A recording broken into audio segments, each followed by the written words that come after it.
बड़े उसके जैसा दुनिया में कोई दयालु नहीं होगा मेरे शिव जैसा, बहुत बहुत एडवांस। अच्छा, सबसे ज्यादा आनंद आता है ना हरतालिका तीज के दिन, तुम देख लो, भगवान भला करे ऐसो आनंद आए।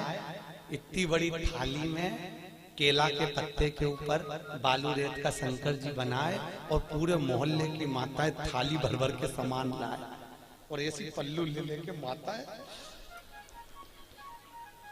ककड़ी, भुट्टा, नरियल सब शंकर जी पे, बेल पत्ती, पत्ता पत्ती, धतूरा, सारा सामान शंकर जी पे, और सब सामान, और शंकर जी ऐसा दबा दबाया बैठा।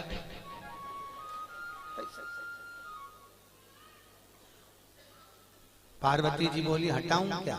शंकर जी बोले धरे रहने दे, अब तो सुबह 4 बजे हटेगा। और ये पूरी रात भजन गाती फिरे, तांबा का हंडा तातो धरो पानी। शंकर जी बोले रहने दे, सुबह से लेकर शाम तक में 25 बार नहवा दी।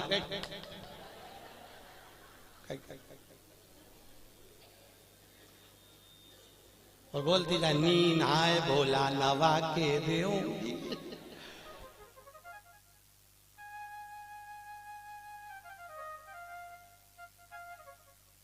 इससे ज्यादा आनंद आवे तो कावड़ यात्रा में तुम देखना, और ऐसी भीड़ और लोग कावड़ ले लेके और भगवान पे जो गंगा जल फेंके, जो यहाँ की कावड़ तो हमने नहीं देखी कि यहाँ पर पानी कैसे चढ़ाने देते हैं, पर काशी में तो ऐसी भीड़ आती है और गंगा जली ले लेके पानी भगवान शंकर पे फेंकते हैं, और कहीं कहीं का तो गंगा जली। और पार्वती जी माँ पीछे कांच में बैठी, और बैठी बैठी के भोलेनाथ जी क्या स्थिति है? शंकर भगवान बोले आन दो, अपन तो बैठे।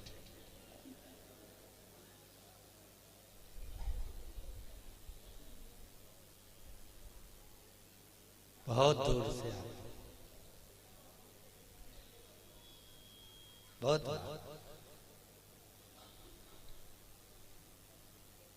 और आनंद इतना रहे ना हरतालिका तीज के दिन, माताएं दो सुबेरे से लेके 12:30 बजे तक बहुत अच्छी दिखती है।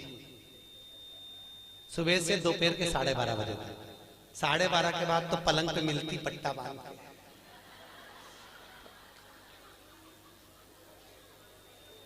फिर 4 बजे उठती, फिर जाके नहा के बाल, तो भी मुंह पे स्माइल बिल्कुल नहीं रहे, बेचारी ऐसी रहे जैसे मरी हत्या।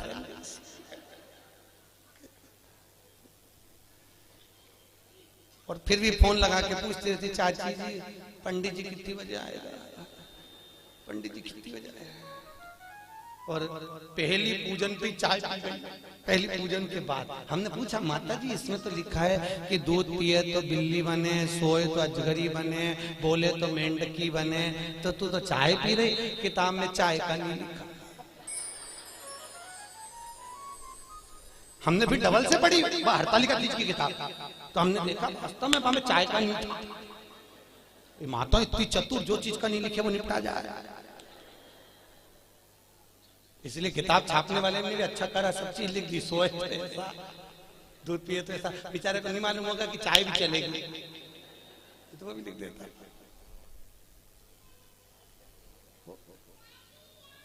महाराज शिव करुणा सागर, उसके बराबर दुनिया में कोई करुणा नहीं कर सकता।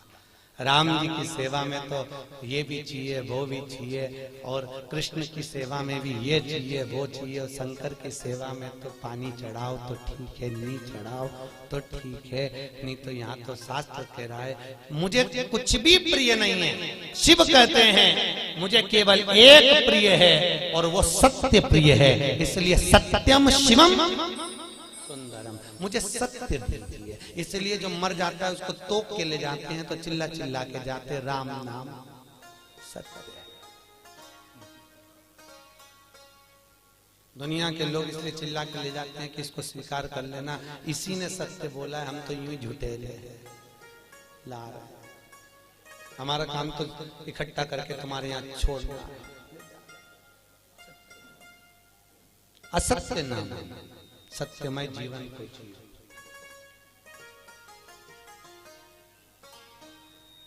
यहाँ पर इंदौर से माताएं कथा सुनने आ रही हैं। कल उनके मिस्टर से मैंने उनके बेटे से बात करी थी।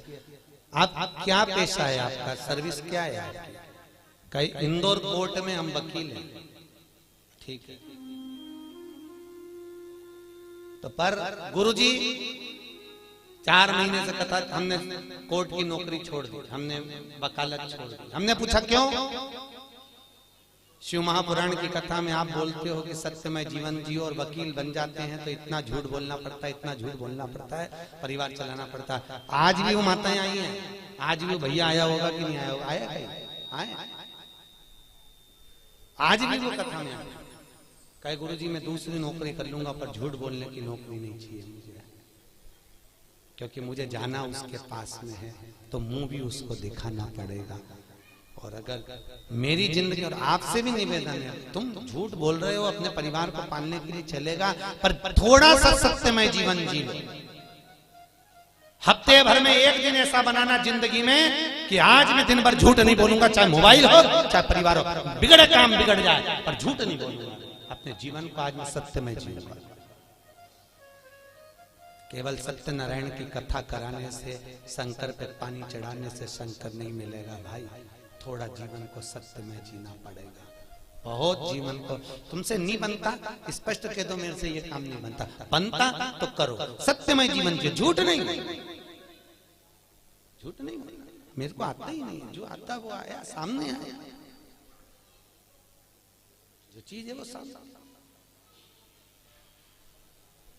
सत्यमय जीवन जियो, बहुत अच्छा लगेगा आपको। आपकी जिंदगी में आप सुंदरता प्राप्त करें। सत्यम शिवम सुंदरम, अगर सत्य बोलोगे तो शिव मिलेगा, और शिव मिल गया तो जीवन सुंदर हो जाएगा। क्यों जीना सत्यता में? क्यों जीना सत्य? असत्य के चक्कर में एक गांव के पंडित जी मर गए, बहुत विद्वान कथाकार, बड़े विद्वान प्रखर, और मर गए तो नरक में चले गए। अब गांव के 2-4 लोग और मर के नरक में गए, तो नरक में गए तो पंडित जी मिल गए। तो गांव के लोगों ने कहा पंडित जी तुम तो हमारे गांव के इतने विद्वान पंडित जी थे, तुम तो खूब पूजन पाठ करते थे, फिर नरक कैसे चले गए? पंडित जी बोले ये मैं खुद नरक नहीं आया, पत्नी के चक्कर में आया। तो पत्नी ने कहा नरक भेज दिया तुमको? वो रोज तैयार होके आके मुझसे पूछती थी मैं कैसी लग रही, तो मुझे रोज कहना पड़ता था तू बहुत जोरदार लग रही,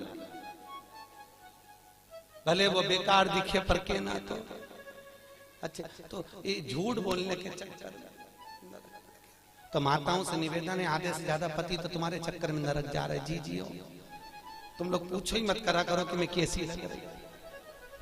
और कहीं का पड़ गया एक आध माथा तो एक वो कहे ना, एक कहावत है ना, एक पति तैयार हो रहा था और पत्नी सज धज के, वो पति ऑफिस जा रहा जूता पहन के, और ये वहां आके खड़ी होगी, ए जी मैं कैसी लग रही, मैं कैसी लग रही? पति जूता बांध के जा रहा था ऑफिस, बेचारा बैग उठा के, फिर पूछा बोलो तो सही में कैसी लग रही? पति बोला ऐसी लग रही जैसे हरी घास में भैंस चल रही।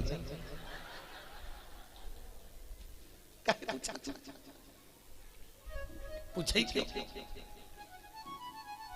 भगवत तत्व की शरणागति है महाराज। जीवन में थोड़ा सत्यमय जियो, सत्यम शिवम। अच्छा, बहुत कथा कह रही है, भूत बावन भूतेश्वर भोलेनाथ ने ब्रह्मा जी को श्राप दिया। देवताओं ने मिलकर ब्रह्मदेव के लिए आदर करा, भगवान शंकर की पूजन करी। भगवान शिव ने कहा नारायण ये ब्रह्मा जी का सिर कटा है, ब्रह्मा जी के कटे हुए सिर से बट वृक्ष उत्पन्न होगा। कौन सा वृक्ष? बट वृक्ष, बड़ का पेड़। और इस बट वृक्ष के नीचे कोई देवता की पूजन नहीं होगी, होगी तो केवल पितरों की पूजन होगी। और मैंने इस ब्रह्मा के मुख को बड़ का पेड़ बनाया है, इसलिए मैं इस पेड़ के नीचे विराजमान रहूंगा। मेरा नाम वटकेश्वर महादेव रहेगा। कौन सा महादेव? वटकेश्वर। यहां पर भी होंगे वटकेश्वर महादेव कहीं ना कहीं।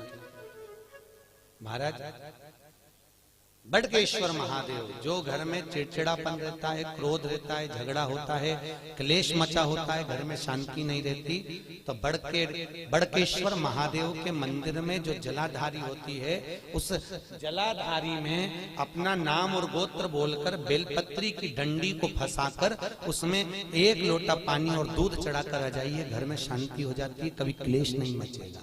सोमवार की अष्टमी के दिन यह क्रम किया जाता है। कौन से दिन? जम के बोलिए। सोमवार की अष्टमी, बड़केश्वर महादेव के मंदिर में। बड़केश्वर शिव को भगवान ब्रह्मा का मुख बड़का हो गया। समय आया, ब्रह्मा जी ने सृष्टि की रचना आगे बढ़ गई। भगवान विष्णु ने ब्रह्मा जी से कहा, ब्रह्मदेव सृष्टि की रचना करिए। शंकर जी से पूछा, ब्रह्मा जी ने सृष्टि कैसी रचना है? भगवान भोलेनाथ ने अपना अर्धनारेश्वर स्वरूप का दर्शन दिया। आधा पुरुष आधा स्त्री, आधा शिव आधा पार्वती के रूप में भगवान दर्शन दिए और कहा, इस रूप को ब्रह्मा जी देख लो और ऐसी सृष्टि की रचना कर दो। आधे पुरुष आधे स्त्री बना दो। ब्रह्मा जी पुरुष और स्त्री का निर्माण कर रहे थे। उन्होंने कहा, शंकर जी ने कहा आधा पुरुष आधा स्त्री बना दो, तो ब्रह्मा जी ने दोनों को भेले करके बना दिया। शंकर जी और पार्वती जी का जो स्वरूप का दर्शन करा तो पुरुष और स्त्री को दोनों को जोड़कर बना दिया। जैसे जोड़कर बनाया तो ब्रह्मा जी ने चारों तरफ किन्नरी किन्नर उत्पन्न कर दिए। चारों तरफ किन्नरों की सृष्टि हो गई। सबसे पहली पृथ्वी पर अगर कोई सृष्टि की रचना हुई थी तो उसके निर्माता ब्रह्मा, और ब्रह्मा ने अगर पहली सृष्टि रची थी तो वो किन्नर की थी। किनकी सृष्टि थी? जम के बोलिए। किन्नरों की सृष्टि। चारों तरफ किन्नरी किन्नर हो गए। जब किन्नर किन्नर चारों तरफ हो गए, इतने में वहीं से भगवान शंकर और भगवान विष्णु निकल कर आ रहे थे। भगवान विष्णु ने कहा, चलो प्रभु सृष्टि की रचना हो गई होगी, देख लेते हैं। भगवान नारायण ब्रह्म शंकर जी के साथ जैसे नीचे आए, आकर देखा तो किन्नरी किन्नर नजर आए। जैसे ही किन्नरों को देखा, इतने में भगवान विष्णु ठहाका लगाकर हंस दिए। भगवान शंकर को बुरा लग गया। शंकर जी ने कहा, नारायण तुम क्यों हंस रहे हो? अरे प्रभु, ब्रह्मा जी से कहा था सृष्टि की रचना करो, आधे पुरुष आधे स्त्री बनाना, उन्होंने जोड़कर बना दिया, दोनों को पुरुष स्त्री किन्नर बन गए। शंकर भगवान बोले, गलती किससे नहीं होती? ब्रह्मा से गलती हुई है तो सबरेगा सुधरेगा, पर ब्रह्मा जी से गलती हुई है, पर भगवान नारायण तुम इन किन्नरों पर हंसे हो, तुम्हें भी पृथ्वी पर जाकर किन्नर बनना पड़ेगा। किसको? जम के बोलिए। भगवान नारायण, तुम्हें पृथ्वी पर जाकर किन्नर बनना पड़ेगा। भगवान विष्णु ने क्षमा मांगी, प्रभु क्षमा कर दीजिए। नहीं, शंकर जी बोले, आप हंसे हो इन किन्नरों पर, तो तुमको किन्नर तो बनना पड़ेगा। और याद करो वो चरित्र, जब भगवान विष्णु किन्नर बने थे। कथा सुनी होगी आपने महाभारत की, कि द्रौपदी को जब लेकर आए अर्जुन, और अर्जुन जब द्रौपदी को लेकर आए तो माता कुंती ने भोजन बनाते बनाते कह दिया, 5 बांट लो। अर्जुन ने कहा, द्रौपदी मेरी माँ ने कहा है तुम्हें 5 पतियों की पत्नी बनना पड़ेगा। द्रौपदी ने कहा, बन जाऊंगी, पर शर्त एक है, एक एक पति के साथ में 1-1 साल रहूंगी, और मेरे पति के कमरे में अगर कोई दूसरा पति आ गया तो उसको 5 वर्ष के लिए बन जाना पड़ेगा। अगर आप मंजूर करते हो तो मैं 5 पतियों की पत्नी बनने को तैयार हो जाता। द्रौपदी ने 5 पतियों के साथ में फेरे लिए, रहने लगी। आज भीम के साथ में द्रौपदी रह रही थी, और भीम के साथ द्रौपदी रह रही, और इतने में अर्जुन के पास में एक ब्राह्मण आकर बोला, अरे महाराज मेरे बच्चे को शेर उठा कर ले गया, बचाइए मेरे बच्चे को। और इतने में अर्जुन गया, मेरा गांडीव कहाँ है? गांडीव तो भीम के कमरे में था। और अर्जुन गया और भीम के कमरे से गांडीव लेकर आ गया, और लेकर आया, बच्चे को बचा लिया। पर द्रौपदी हाथ जोड़कर खड़ी हो गई, तुम्हें 5 साल के लिए बन जाना पड़ेगा। अर्जुन 5 वर्ष के लिए वन चले गए। नागों की कन्या उलूपी के साथ में अर्जुन ने शादी कर ली। अर्जुन का एक लड़का हो गया जिसका नाम था अरावण। क्या नाम था? जम के बोलो। अरावण। क्या नाम है? अरावण। अर्जुन का लड़का हो गया। अर्जुन वापिस आ गए। जब कौरव और पांडवों का युद्ध चालू हुआ तो कुरुक्षेत्र की भूमि, युद्ध की भूमि को प्रसन्न करने के लिए चंडी को प्रसन्न करना था, और चंडी को प्रसन्न करने के लिए नियम था कि जब युद्ध प्रारंभ होगा तो दोनों तरफ से परिवार में से एक एक बलि देना पड़ेगा किसी व्यक्ति की। कौरव तो खुश हो गए, हम तो 100 भाई, एक मर गया तो 99 बच जाएंगे, पर पांडवों का क्या होगा, 5 में से एक मर गया, 4 ही बच पाएंगे। भगवान कृष्ण को नींद नहीं आ रही, बेचैनी बनी हुई है। अर्जुन से कहा, अर्जुन तुम 5 में से मैं किसी को मरता हुआ नहीं देख सकता। अर्जुन ने कहा, स्वामी किसी को तो मरना पड़ेगा, बलि तो देना है चंडी को प्रसन्न करने के लिए परिवार का। कौन देगा बलि? एक मरना। अर्जुन याद कर, तू वन गया था तो तेरा लड़का हुआ था, तू जा उस लड़के को लेकर। अर्जुन गया वन में, जब तक लड़का बड़ा हो गया था रावण, उसको लेकर आ गया। रावण हमें युद्ध में तुम्हारी जरूरत है। उसने कहा, पिताजी चिंता मत करो, मैं तुम्हारे लिए प्राण देने को तैयार हूं, मरने को तैयार हूं। रावण आया, भगवान द्वारकाधीश ने कहा, रावण तुम कहते हो कि मैं प्राण देने को तैयार हूं, तुम्हारे प्राण चाहिए। रावण कहता है, युद्ध के मैदान में मैं मरने को तैयार हूं दादा, मैं मर जाऊंगा। भगवान कृष्ण ने कहा, युद्ध के मैदान में तुमसे युद्ध नहीं लड़वाना, चंडी को प्रसन्न करने के लिए कौरव और पांडवों में से एक एक बलि जाना है। कौरव अपने भाई की बलि दे रहे हैं तो हमको तुम्हारी बलि देना है। रावण कहता है, दादा मरने को तैयार हूं, परंतु एक दिक्कत है। क्या? अगर मैं कुंवारा मर गया तो ना तो मुझे पिंड मिलेगा, ना मुझे तर्पण मिलेगा। 16 सनात का भोजन कभी कुंवारे मरे हुए व्यक्ति को प्राप्त नहीं होता, जो कुंवारी अवस्था में मर गया। ना तो मुझे पिंड मिलेगा, ना तर्पण मिलेगा। मैं आहूत बन जाऊंगा, मैं वासुक बन जाऊंगा, मैं फिरता फिरूंगा प्रेत योनि में, मेरी मुक्ति नहीं होगी। एक काम करिए, मेरी शादी कर दो, फिर मैं मर जाऊंगा। भगवान ने कहा, अर्जुन देखो, कल इसकी बलि चढ़ना है और एक रात के लिए इसकी शादी करना है, जल्दी लड़की ढूंढो। पूरे हस्तिनापुर में लड़की ढूंढी पर लड़की नहीं मिली। रात्रि के 11 बज गई, कन्या प्राप्त नहीं हुई। भगवान को चिंता लग गई, अगर इसका विवाह नहीं होगा तो ये मरेगा नहीं, और मरेगा नहीं तो बलि कौन की चढ़े। तो भगवान कृष्ण को याद आया कि मुझे शंकर जी ने किन्नर बनने का श्राप दिया था। शंकर भगवान के वचन को निभाने के लिए भगवान एक रात के लिए उस रावण के पत्नी बन गए। आज भी किन्नरों की शादी होती है एक घड़े से, एक रात का विवाह होता है उनका। उस घड़े का नाम रहता है आरावन। क्या नाम है? किन्नरों के पति का नाम है आरावन। उस घड़े से विवाह होता है, फिर घड़े से ही वो मांग भरते हैं, घड़े से ही मंगल सूत्र पहनते हैं। इसलिए हमारे यहाँ किन्नर मांग भी भरते हैं, मंगल सूत्र भी पहनते हैं, हाथ में चूड़ी पहनते हैं, पाँव में बिछूड़ी पहनते हैं। तो कई लोगों के मन में आता है इनका पति कौन है? इनका पति आरावन। एक रात्रि का विवाह किया जाता है इनका, एक रात। और उस आरावन का विवाह भगवान द्वारकाधीश के साथ में हुआ। किन्नर भगवान को बनना पड़ा, प्राण छूटे उस आरावन के। भगवान फूट फूट कर रोए। भगवान ने ये लीला शिव जी के वचन को निभाने के लिए। किन्नर शास्त्र कहता है किसी पर मत हंसो जिंदगी में कभी भी। ना जाने कौन सी घड़ी, किस पल, किस जगह, किस स्थान पर हम हंस दिए और वो बुरा बुरा हो गया।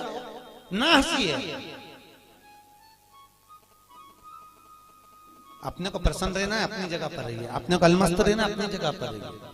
पर किसी को देखकर, किसी को उंगली उठाकर, किसी की ओर निगाह कर कर हमारे चेहरे पर प्रसन्नता का भाव नहीं होना चाहिए। उसको ना जाने कब ठेस पहुंच जाए। प्रसन्न भाव बहुत। आज ब्रह्मा जी तुमने सृष्टि की रचना ठीक नहीं करी, इसलिए आज भी हिंदू धर्म की रीति है भगवान शंकर का अर्धनारीश्वर स्वरूप का फोटो मंदिर में लगा सकते हो, आश्रम में लगा सकते हो, पर घर में अर्धनारीश्वर स्वरूप का फोटो नहीं लगाया जाता। शंकर के आधे शिव और पार्वती का स्वरूप। कौन सा स्वरूप? जम के बोलिए, अर्धनारीश्वर। घर में नहीं लगता वो फोटो। अगर आपको लगेगा तो कहीं आश्रम में लग जाए, कहीं मंदिर में लग जाए, कहीं अन्य जगह पर लग जाए, और घर में अर्धनारीश्वर स्वरूप का फोटो नहीं लगाया जाए।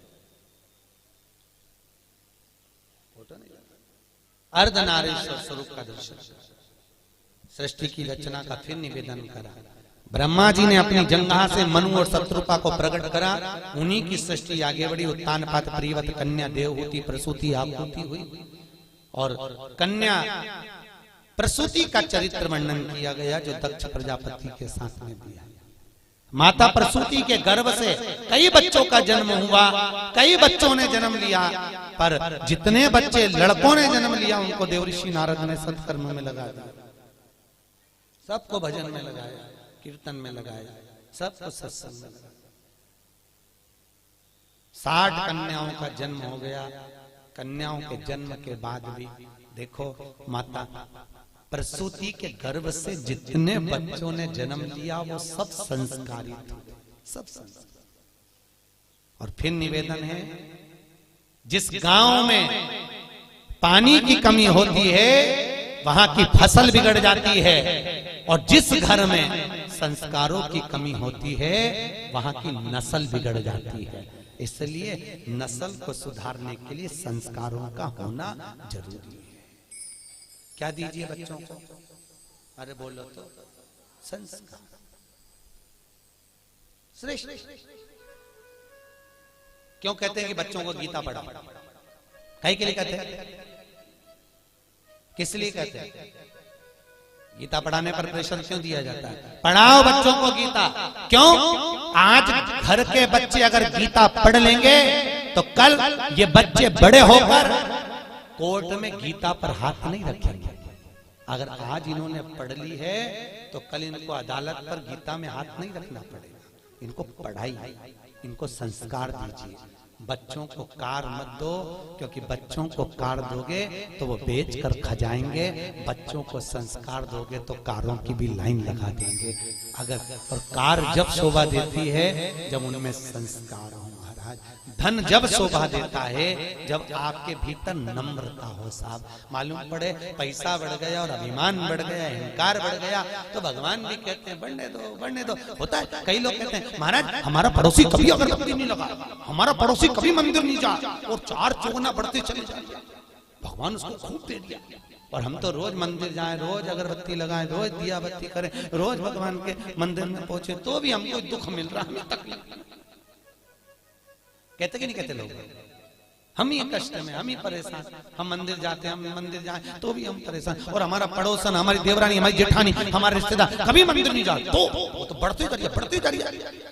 तो ये चरित्र शिव महापुराण में लिखा है। एक बार भगवान विष्णु देवऋषि नारद के साथ पृथ्वी पर निकले।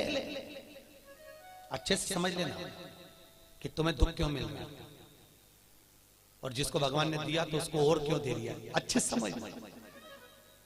विष्णु और लक्ष्मी, विष्णु और नारद निकले। निकलते समय नारद जी ने भगवान नारायण से कहा मुझे भूख लग रही है बहुत। भगवान ने कहा मुझे भी भूख लग रही है। सामने सेठ जी का घर है, चल वहां से कुछ खा लेते हैं। सेठ जी के यहाँ पहुंचे, ब्राह्मण का रूप रखा। सेठ जी भिक्षाम देही, सेठ जी भिक्षाम देही। सेठ जी पान चबाते चबाते बाहर निकल कर आए। क्या है? हमें भूख लग रही है महाराज, कुछ होए तो दे दीजिए। सेठ जी बोले तुम्हारा बाप रख के गया जो तुमको दे दो, निकलो यहां से बाहर, फिर फोकट का है, चलो। सेठ जी ने धक्के मारकर निकाल दिया। नारद जी भगवान नारायण से बोले प्रभु बहुत घोर अपराध हुआ है, अपना अपमान हुआ है, श्राप दो इसको, देव श्राप। ये सेठ कंगाल होना चाहिए, भिखारी होना चाहिए, देव श्राप। भगवान नारायण ने पीछे मुड़कर देखा, दोनों हाथ उठाकर कहा जा 4 चौगुनी लक्ष्मी और बढ़े, तू और करोड़पति बनता चले जा, और धनपति बने। देवऋषि नारद ने भगवान विष्णु को देखकर कहा उसने तुम्हारा अपमान करा, उसने तुम्हें अपशब्द कहा और तुम उसको क्या करो 4 चौगुनी लक्ष्मी और बढ़े। वो पहले से तो सेठ है, और सेठ बन जाए। हाँ बनने दे, चल। नारद जी को बुरा लग गया और आगे गए। भगवान के भूख लग रही, क्या करें? सामने बुढ़िया का मकान था, झोपड़ा। आवाज लगाया माँ भैया हमको भूख लगी है। माता जी ने आकर आसन बिछाया, बिछाकर कहा मैं तुम्हारे लिए पानी लाती हूँ। पानी लाई। क्या बात है? हमको भूख लग रही है। बूढ़ी अम्मा ने कहा महाराज जी हमारे यहाँ तो कुछ है नहीं, केवल एक गाय है उसी गाय का दूध मैं लेती हूँ, उसी गाय का दूध बचा है, तुम दोनों ले लो। अभी लाती हूँ। गौ माता का दूध लाकर भगवान नारायण और नारद को दिया। दोनों ने पिया, पीकर चले। नारद जी ने कहा कितनी अच्छी माता है, कितनी सेवा करिए प्रभु, इसको आशीर्वाद दीजिए, खूब आगे बढ़े। बेचारी के यहाँ कुछ भी नहीं है, केवल एक गाय है, केवल एक गाय, आप आशीर्वाद दीजिए। भगवान ने पीछे पलट कर देखा, दोनों हाथ उठाकर भगवान विष्णु बोले, जा तेरी गाय मर जा, जा तेरी गाय मर जा। अब पहले से दुखी थी और दुख। देवऋषि नारद को बुरा लगा। नारद जी ने कहा प्रभु जिसको तुमने अपशब्द कहना था उसको अपशब्द नहीं कहा, और बेचारी बुढ़िया ने तुमको दूध पिलाया, बेचारी बुढ़िया ने तुमको पानी पिलाया, और तुम उससे कहते हो उसकी एक गाय और वो भी मर जाए, क्यों? भगवान बोले नारद तू मेरी लीला कभी नहीं समझ सकता, नारद तो मेरी लीला को नहीं समझ पाए।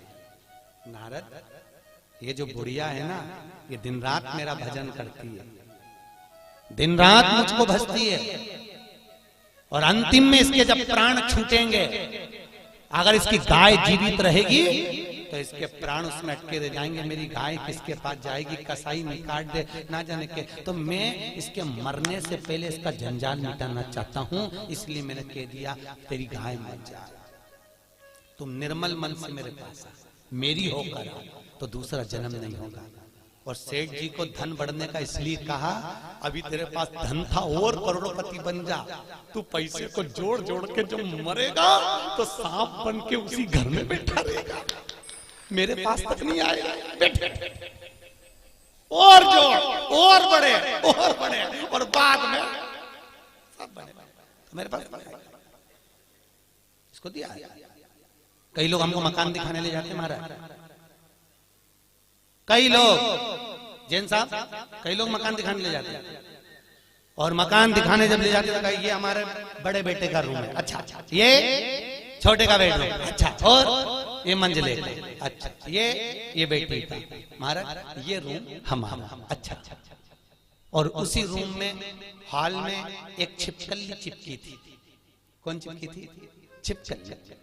हमने छिपकली को देखा तो हमसे जजमान ने पूछा महाराज आप रूम नहीं देख रहे, छिपकली को देख रहे। हमने कहा जैसे तुम कह रहे हो ये मेरा है, उसी तरह छिपकली भी कह रही ये मेरा है।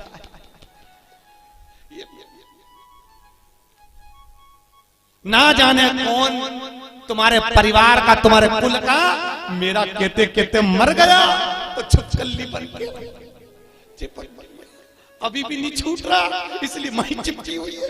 उसको 25 बार भगा फिर आ जाता, मेरा घर मेरा घर। अब बताओ आप में से कौन कौन छिपकली बनना चाहता है?